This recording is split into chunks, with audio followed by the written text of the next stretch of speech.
Good evening, ladies and gentlemen, and everyone in between, and happy All Hallows Eve, and welcome back to Scallop Storytime, where we continue our journey through the fan fiction turned published canon work, Long Live the Pumpkin Queen. Last time, we encountered a leprechaun, and I put on a pretty bad impression of Jacksepticeye. And now we're going to figure out what happens when Sally goes into Dreamtown, I at least presume. So let us kick off, shall we? Chapter 11. It's nearly evening when I step through the doorway into Halloween Town once more, back to the place where I uncovered the door into an ancient realm, into Dreamtown. The sun, a waxen pumpkin, gleams dull and flat on the horizon, hovering just beyond the spiny trees. The air is quiet, and for a moment I think maybe I could pass through the woods across the borders of town to my home. I could see Jack, maybe for the last time, before I do the thing I'm about to do. Before I do the thing. I could run my fingertips along his cold cheeks, whisper his name, and tell him I'm sorry, in case I don't return. But between the stirring of leaves, the wind through the autumn birch trees brings the soft hiss of a voice in the distance, a voice that doesn't belong. The Sandman is still in Halloween Town.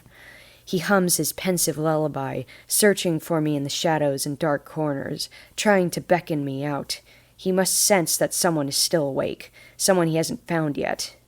Yet found. Me. Just like Sandy Claus knows which children have been naughty or nice, and Jack knows which children are afraid of black widow spiders and which are afraid of moon-howling werewolves, the Sandman must know who hasn't yet fallen asleep. I can't risk going back into town.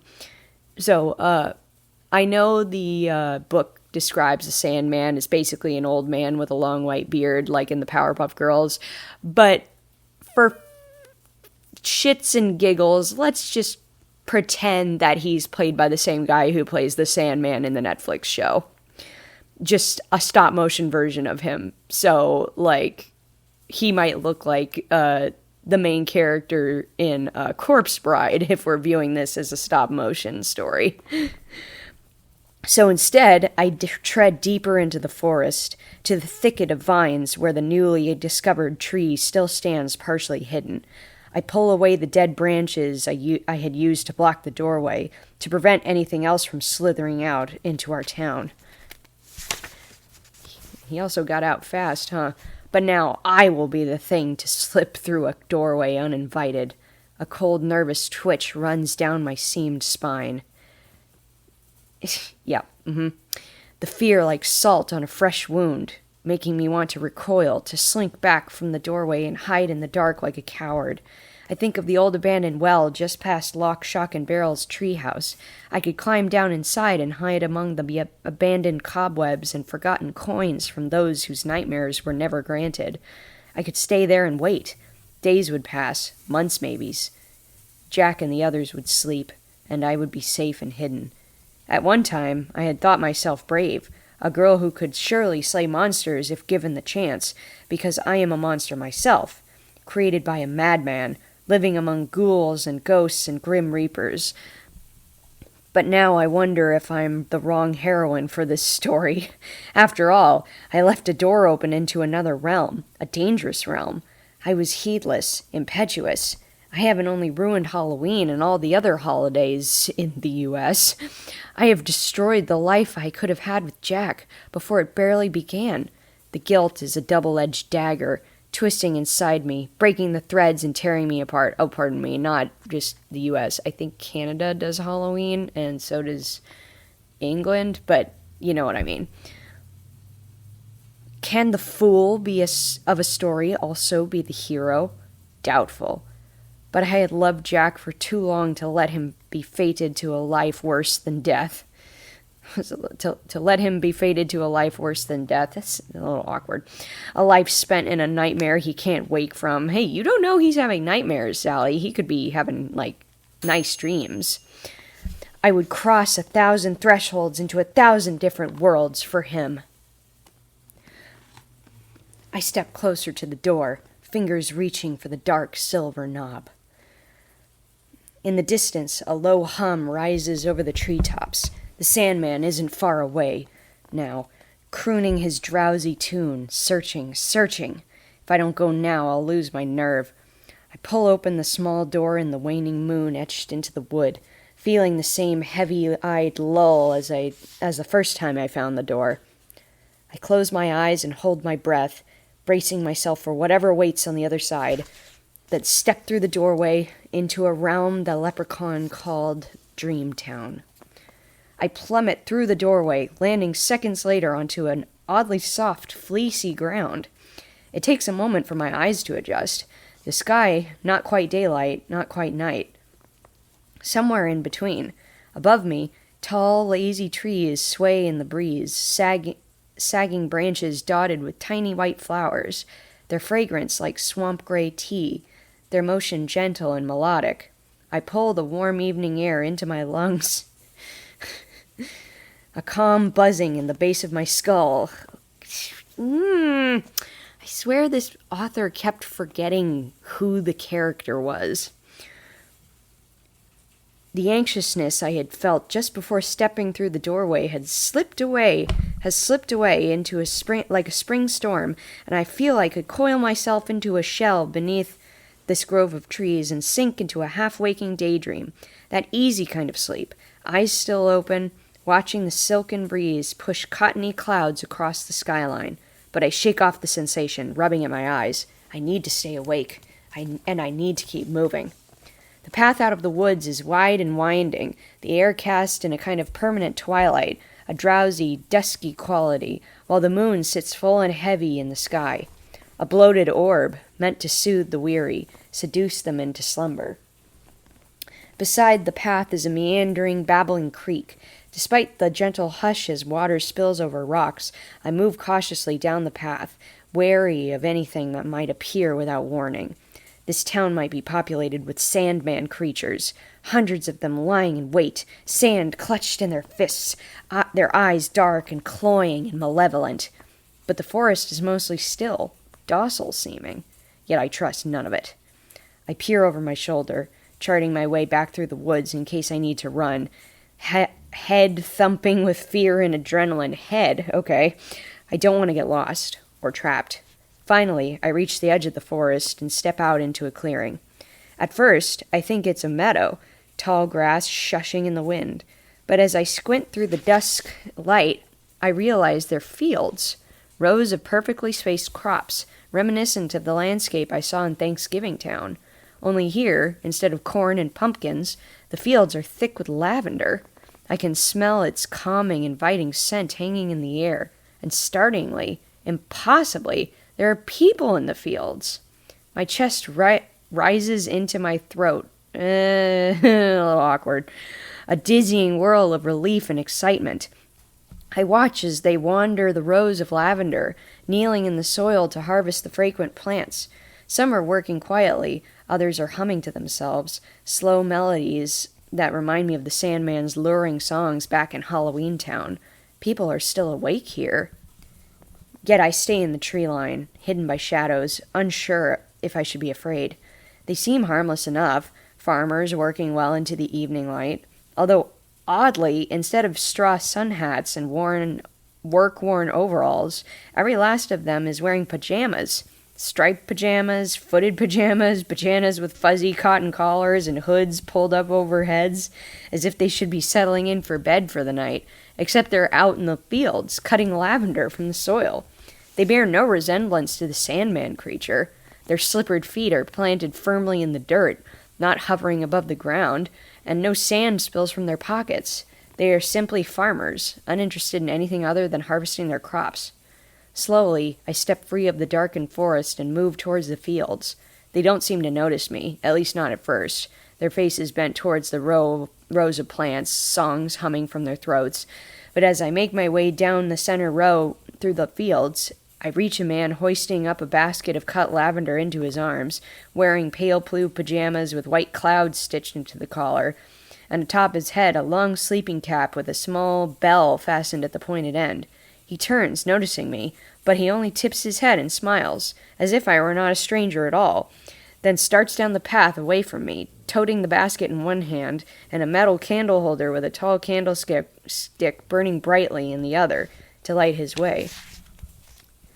"Sir," I say softly, following him down the path. He stops and lifts his sleepy eyes to me once again. "The moon was awake," he says dreamily, as if I asked him a question about the soft moonlight, "and it shone on a lake, like a blue bottle rose that grew by mistake." I tilt my head, confused. "Excuse me?" "Nothing but time, and a world made of rhymes," he answers in return. I clear my throat.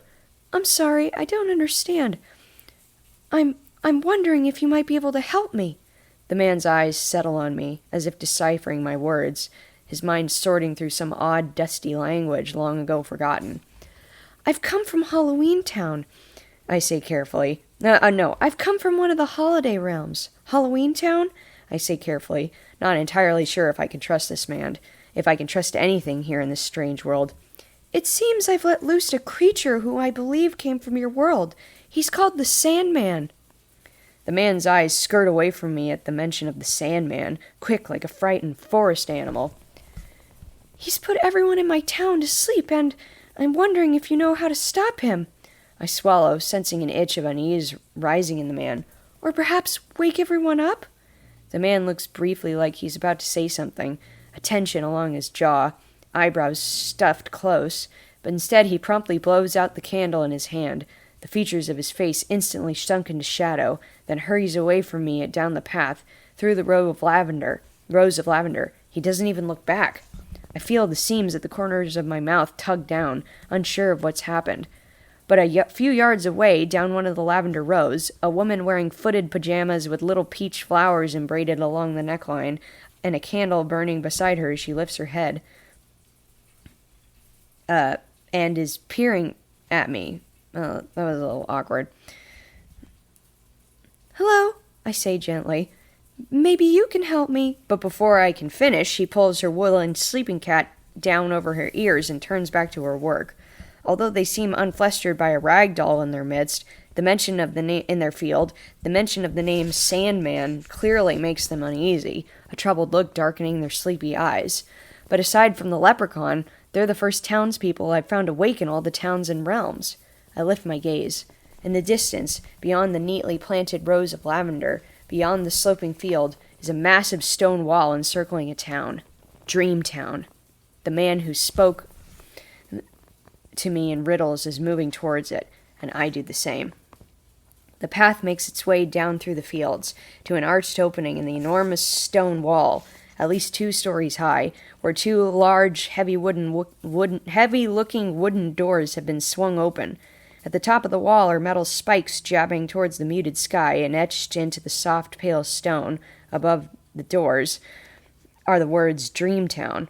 My eyes fall to the 2 men posted on either side of the gate, both dressed in midnight blue pajamas, with long wooden shepherd's staffs at their sides, the kind used to herd sheep, except they hold theirs firmly, as if they're weapons, a way to fend off intruders. The borders are protected, guarded, keeping something out, or in, and a shiver skips down my threads. The man ahead of me nods at the 2 guards, then strides quickly through the open gate, unobstructed. I expect the 2 guards to stop me, to ask me who I am and why I'm here, shepherd's staffs thrust forward to block my way, but they only nod and make no motion to prevent me from passing into the town. Again, I'm surprised that no one seems startled by my sudden appearance, a rag doll from another realm. But I follow the man with the basket of lavender through the gates, then stop to look out across the dreamy twilight lit town. Okay, you can combine those words. Filled with the murmur of voices, a sound that makes the leaves in my stomach stir just a little, after leaving the tomb-like quiet of the other towns. The man with the basket of lavender disappears down a side street, and I move slowly toward the first row of buildings, the walls smooth and white like clay, with tufts of straw poking out from beneath the roofs. Perched at the corner of the building, the windows pushed open, I can smell the scent of a wood fire and cloves sifting out into the evening air, signs that people are still awake here, an entire town awake, and I could almost cry. To my left, a woman and a young girl with freckles along the bridge of her nose are walking up the street toward me, both wearing matching pajamas the color of fresh mint, and when they're close enough, I speak up from the shadows. "Hello," I say quietly, not wanting to frighten them. The woman's eyes lift, a hesitant smile ghosting across her lips. "I'm looking for someone who might be able to help me." The woman's smile reaches her eyes, gentle, soft, and the little girl beside her chews on her bottom lip, sliding up onto her tiptoes, then back down in her footed pajamas. She's fidgety and tugs impatiently on her mother's hand. "I've come from one of the holiday towns," I explained, just as I did to the man in the field, "and I believe I've accidentally set loose a creature from your world." Her eyebrows lift, mouth pinching flat, before she speaks. "A whispered tale is lost, grown long in the tooth, unless there is a riddle that can speak the truth." I stare at her for a moment, trying to find the meaning of her words. "I'm sorry, I wonder if there's someone who can speak more plainly that I can talk to?" She doesn't answer me, only continues to stare while the little girl sways forward and back, like she's on a swing. I hesitate, unsure if I should say the name aloud, but I don't have a choice. "I think the creature is known as the Sandman," I say in almost a whisper, meeting the woman's eyes, "and I need to stop him." The little girl stops rocking forward onto her toes, her eyes turning huge, mouth falling open, and the woman squeezes her hand tightly like she's suddenly afraid to let go. Like they're both afraid of me.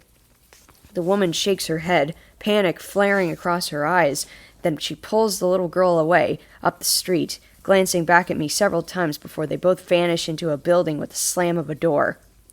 Even if I could understand a word of what they're saying, once I say the Sandman's name, the residents of Dreamtown won't stick around long enough for me to get my answers. The name Sandman frightens them, terror stretching across their faces. Over my shoulder, I can still see the open gate, out into the fields, and the woods beyond. But I know I can't turn back. I've come this far. There must be someone who can help me. Someone I can understand, who won't flee when I utter the Sandman's name. I push away from the corner of the building and start into the heart of Dreamtown. I keep to the shadows as much as I can, which isn't hard in a town that's caught in a perpetually endless dusk. The sky isn't visible in the sky, but an odd glistening light lingers on the horizon, as if it's just set or about to rise. That perfect magical evening hour. I pass by cottages with candles glowing in the windows, rocking chairs on front porches where people sit with large books in their laps, drinking steaming cups of golden milk or tea that smells of chamomile and night jasmine. The entire place feels like a storybook, an old world frozen in time. Everyone is rosy-cheeked with mood-lidded eyes, wearing soft cotton pajamas and thick woolen socks with long sleeping caps, some carrying candlesticks to light their way. But each person I try to speak with responds with a riddle or a rhyme or a bedtime story. Their voice is soft and pausing, as if they're caught in a drowsy in-between state, not quite awake, not fully asleep. Yet the deeper I go into Dreamtown, the more I begin to have the peculiar sense that someone is following me. A tiptoeing chill rises along the seam of my spine, a coldness along my fabric skin. But each time I spin around, no one is behind me. Not even a shadow slipping just out of sight. I try speaking to several more residents, but they all reply in confusing rhymes, and whenever I mention the Sandman, their eyes widen and they hurry away. Finally, I reach the town center, where park benches line in the circular street, adorned with cushions and handmade quilts, places to rest, to take a quick evening nap. Several pajama-wearing residents are dozing quietly, and I wonder if their days are endlessly interwoven with naps and cups of tea by candlelight and bedtime stories. Across the town center stands a large stone building, several stories high, with a carved wooden sign that reads Lullaby Library above the two tall doors gleaming in the lamplight. I make my way through the square and pause to peer up at the massive building, We have no structures quite so tall or broad in Halloween Town. Even our town hall is half the size. Posted beside the library doors are two men, both holding long wooden shepherd's staffs, like the men at the gate, just like the men at the outer gate. Why would anyone need to protect a library? I sink down onto one of the benches outside of the library, a throbbing at my temples, a worrying ache pulsing behind my eyes. I felt so certain that once I entered Dreamtown, I would either meet my end by falling into a deep sleep or some other awful demise, or I would find someone who knew how to stop the Sandman. But not this. Not a town populated by people who talk in circles, who I can't understand, who are so horror-struck by the mention of the Sandman that they run in the opposite direction. I pick at the fraying thread on my wrist, tugging it loose. Nothing is how I thought it would be. If I can't find a way to bring the Sandman back to this world where he belongs, I have no other options, no other towns to visit. This is my last chance. I cover my face with my palms, and I feel the wetness staining my fabric, soaking through the dead leaves beneath. Maybe there is no saving Jack, no saving the other holidays. They will all be fated to sleep for eternity, on and on without end.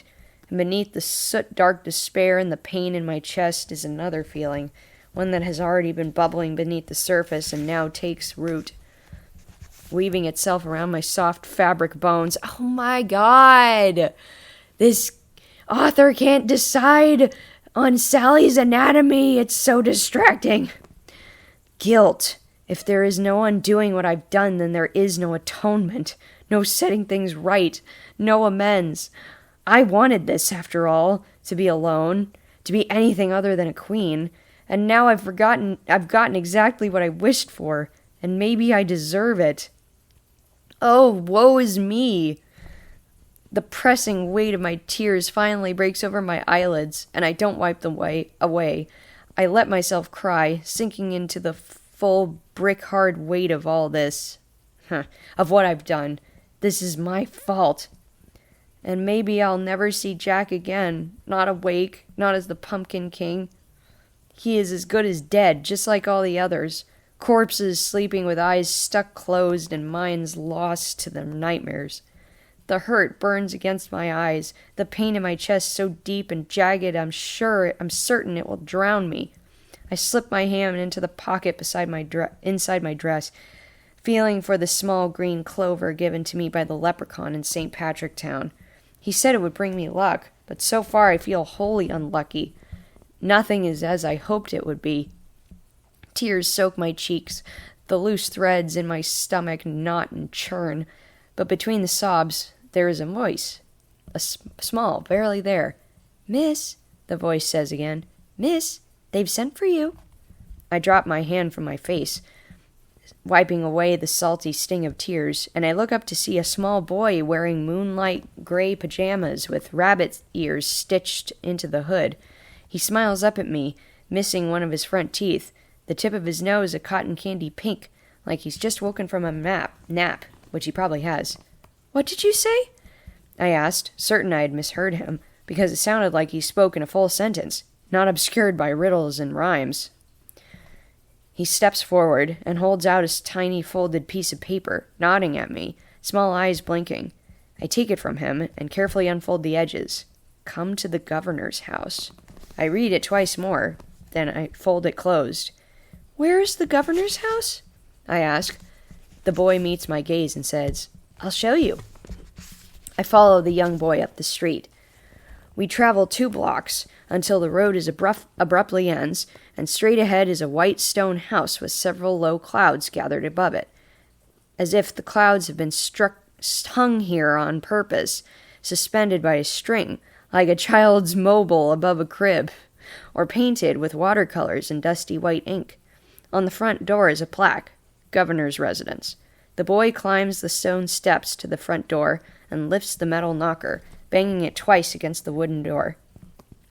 A moment later, I can hear footsteps on the other side, not the hard plodding of boots, but the soft shush of socked feet. The door swings open, and a tall, narrow man in green and blue pajamas, with a clean-shaven face, holding a candle to illuminate the doorway, stands before us. "Good evening," the man says plainly, his words not guised in a riddle, and I wonder if perhaps this is the common greeting in Dreamtown, since the sky always seems to be hovering right at a soft evening hour. He looks to the boy, then to me, surveying me for a moment, eyes twinkling, before he nods and opens the door wide for me to enter. "This way," he instructs. I step into the house, but the boy doesn't follow. He turns and skips back out into the street, his task completed. The tall man leads me into a long, narrow sitting room just off the entryway. "Wait here," he says. This man is clearly a butler or a doorman or a footman, or whatever they're called in this realm, and not the governor himself. I stand in the center of the room, my eyes scanning every detail, every vase and picture frame. The room is filled with overstuffed pillows in the corners, thick cotton blankets folded and draped across the backs of couches and puffs and cushions. The floor-to-ceiling windows let in the gloaming? Okay, evening light, while wax candles flicker from the round side tables and atop stacks of books. Above me, the ceiling is painted with a nighttime scene, hundreds of tiny stars and constellations against a deep river-blue background. It's the perfect room to take an evening nap, just before you settle in for a full night's sleep. Wait, why would you nap before you go to bed? Okay. I walk to the center of the room and read the spines of several books on the coffee table, picking them up and caressing their covers. They're all bedtime stories, poetry collections, and ancient fairy tales. "Well, hello," a deep baritone voice speaks behind me. I whip around, startled, dropping the book I had been holding onto the floor with a thud. When my eyes settle on the two figures standing in the doorway, the leaves in my chest wallop into my throat, making it impossible for me to speak, to utter a single word. They are both rag dolls, just like me. Ooh, dun dun dun, twist.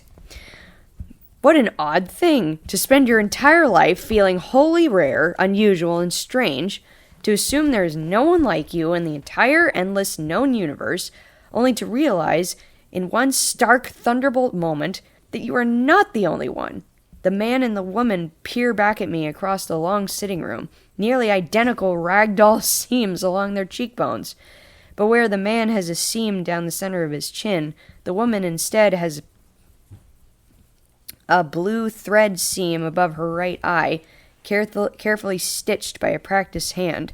Her hair is long and stick straight and blood red, while the man's is wavy chestnut brown, combed carefully to one side. Just like the people in the fields and those I've seen in town, they're wearing matching silk pajamas, paired with heavy robes, the same color as the night sky painted on the ceiling above us. The man's robe has a crescent moon stitched onto a breast pocket with a royal blue thread, while the woman's has tiny yellow stars. "We are the governors of Dreamtown," the man introduces, flashing a look at the woman beside him. There is an easy cadence to his voice, likable, trustworthy, and I'm amazed that I can actually understand him. He's speaking in full, clear sentences, not irksome riddles. He steps farther into the room, walking to one of the upholstered chairs, but he doesn't sit, just continues to watch me. "I'm Albert, and this is my wife, Greta." He clears his throat. "We've heard that you've been asking questions around town. About the Sandman?" He stares at me curiously, perhaps because I look like them, and he's just as astonished by the likeness as I am. Rag dolls from two different worlds. "Yes," I say, a thousand thoughts and questions lodged at the back of my throat, a wave of relief spilling through me. I can understand them, and they can understand me. They aren't skittering away at the mention of the Sandman. I swallow, slowing my racing thoughts, and begin again. "My name is Sally Skellington. I've come from Halloween Town, where I am the..." I pause, the words sticking in my throat like sandpaper. "I am the Queen.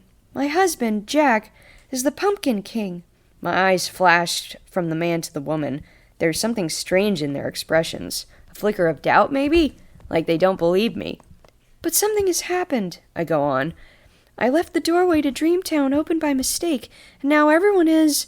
But the woman, Greta, steps forward, eyes glassy, mouth tugging at the corners, like she's trying to piece something together, solve a riddle in the features of my face. "Sally?" she asks, cutting me off mid-sentence.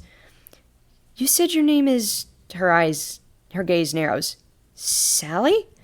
My eyes lock on hers, and she crosses the room until she's only a foot away from me, moonlight from the window skipping across the stitched seams of her soft, pale face. "Yes," I reply, "Sally Skellington." Greta looks at me like she's heard the name before. Perhaps the rumors of a new queen in Halloween Town have passed through the realms. Perhaps this is something that moves by word of mouth, from one town to another. She lifts her ragdoll hand, a stitched line trailing down each of her fingertips, and she touches my long straight hair, running it between her fingers. My heart stops beating. It's no doubt in the features of her face.